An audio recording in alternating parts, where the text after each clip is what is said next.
بننے کے احوال ہیں، لڑکپن کی باتیں ہیں، سکول لائف ہے۔ طاہر ابھی تک طالب علم ہے، ابھی طاہر وقت کی دجالی قوتوں کے لیے چیلنج نہیں بنا تھا۔ سب طاہر کے اس رویے کو بچپنے کی شوخی سمجھ رہے تھے، نوعمری کا بانک پن سمجھ رہے تھے، جوانی کا جوش سمجھ رہے تھے۔ محمد طاہر ابھی سوسائٹی کے مگرمچھوں کے لیے چیلنج نہیں بنا تھا۔ یہی وجہ تھی کہ طاہر کے گھر کی دیوار پر لکھا وہ جملہ کسی کو سمجھ نہیں آ رہا تھا۔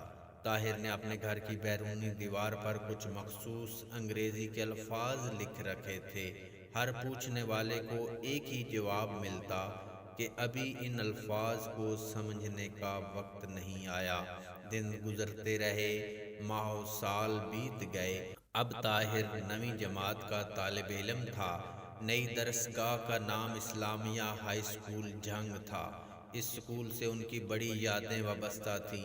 ان دنوں اچانک ان کے مالی حالات خراب ہو گئے، مگر ساری فیملی صابر تھی، کوئی حرف شکایت تک اپنی زبان پر نہ لاتا۔ قدرت کے اس امتحان کے متعلق ڈاکٹر فرید الدین نے اپنے بیٹے کو بھی سمجھا دیا کہ اب دور ابتلا شروع ہونے والا ہے، ثابت قدمی ضروری ہے۔ سیکرڈ ہارٹ سکول اور اسلامیہ ہائی سکول کے ماحول میں زمین آسمان کا فرق تھا۔ وہاں بڑی بڑی گاڑیوں سے اترنے والے رئیس زادے اور یہاں پھٹی پرانی گوبر سے لتھڑی ہوئی جوتیوں میں کلاس روم میں آنے والے یہاں کے طلبہ، وہاں کے اسٹوڈنٹ میں غرور اور کلاس پراؤڈ، معاشرتی برتری کا احساس۔ یہی وہ امتیاز تھا کہ جب سیکرڈ ہارٹ سکول میں کچھ مغرور لوگوں نے طاہر کے کلاس فیلو انور پر تشدد کیا، اور تشدد کے باوجود اپنی امارت اور انور کی غریبی کا فائدہ اٹھاتے ہوئے اسے سکول سے نکلوا دیا۔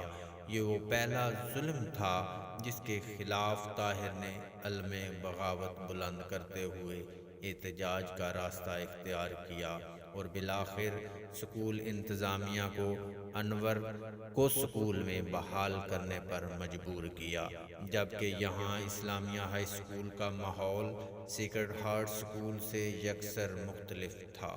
یہاں ہر دوسرا طالب علم زندگی کی محرومیوں سے دوچار، کسی ریڑھی والے کا بیٹا، کسی کا باپ گدھا گاڑی چلا کر گزر بسر کرتا، کوئی کسی بس ڈرائیور کا بیٹا تو کوئی کسی کنڈکٹر کا بیٹا۔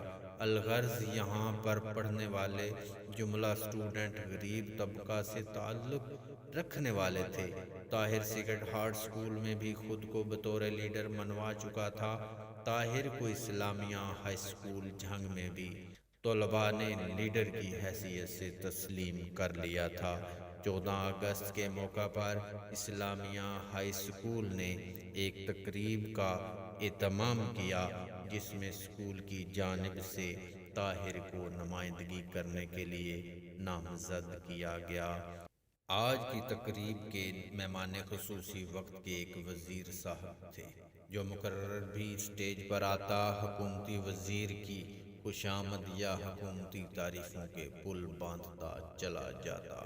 آج ایک مرتبہ پھر طاہر کو اس نظام سے بیزاری کے اظہار کا موقع مل رہا تھا، وہ بھی علاقے کی عوام کے ساتھ ساتھ حکومتی وزیر کی موجودگی میں۔ ایک 14 سالہ نوعمر لڑکا ایک بار پھر پوری شدت سے نظام باطل کو بے نقاب کرنے والا تھا۔ ادھر اسٹیج سے وزیر صاحب کو خطاب کے لیے دعوت دی گئی۔ وزیر موصوف نے پرزور انداز میں اپنی تقریر کا آغاز کیا۔ سب محرومیوں کا ذمہ دار سابقہ حکومت کو ٹھہرا کر اپنی حکومت کے اعزازات گنوانے لگے۔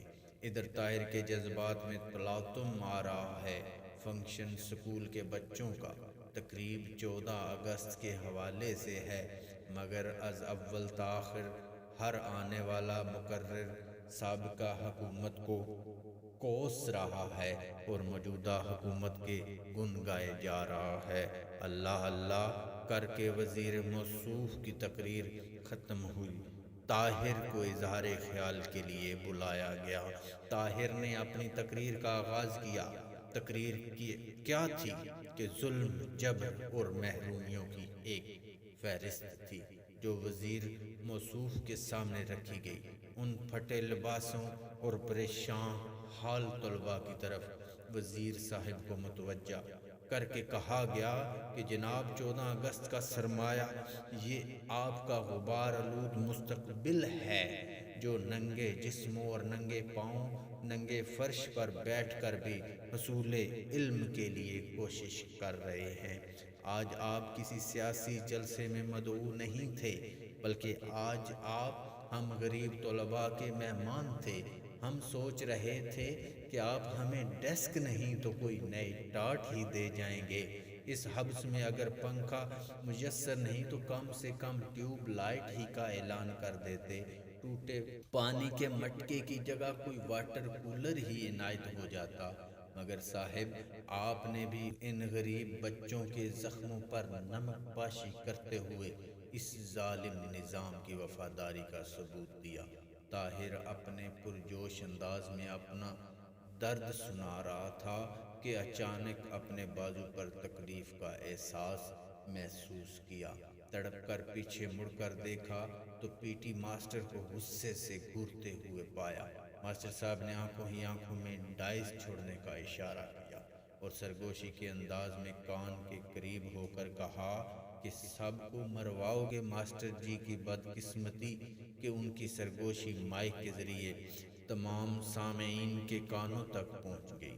اگلے دن کی سب مقامی اخباریں اس 14 اگست کی روداد سے بھری پڑی تھی۔ طاہر کی آج کی تقریر جہاں غریب محکوم اور مجبور طلباء کے لیے امید کی ایک کرن بن گئی، وہیں طاہر کے لیے مزید مشکلات اور چیلنجز کے دروازے بھی کھول گئی۔